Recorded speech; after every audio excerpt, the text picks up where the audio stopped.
Page 2, Our God. Now, things are going to start getting interesting here, so don't be in a hurry. We got to work on some things to get it. As far as the notes go, you've had all these notes. You have the chord arrest. You've had 3/4 time in the music itself. There's nothing really new going on, but there is new stuff we need to present.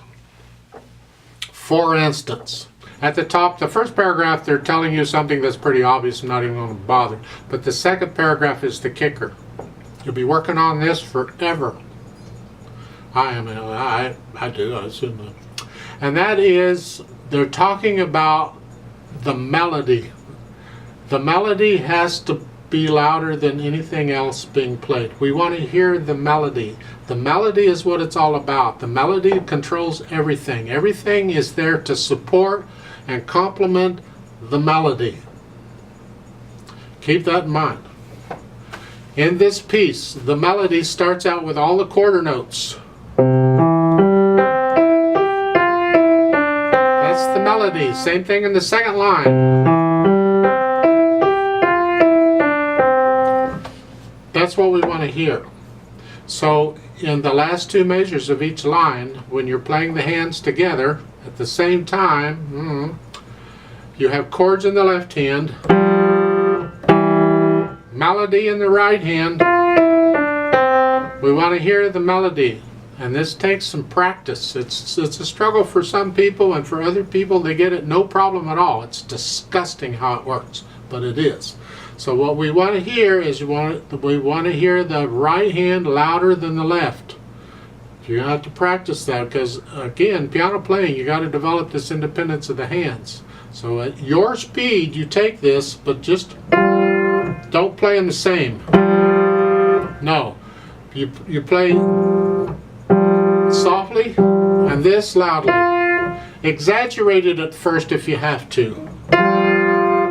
Play the left hand really soft and the right hand really loud at the same time. And when you get that idea, then you can tone it down a little bit because you don't want it to be that loud. The melody has to be louder than the accompaniment, that's all. It's up to you how much louder it is, but it's just got to be louder. And then in the last measure, we want to hear the C over the here. So to play the first line for you, it's here.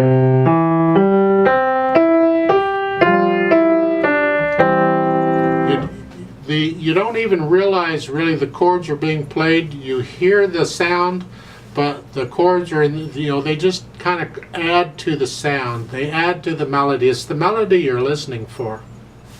And I'm going to preach this from now on.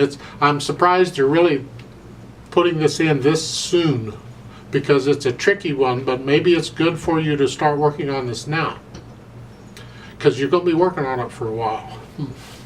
I still am working on it.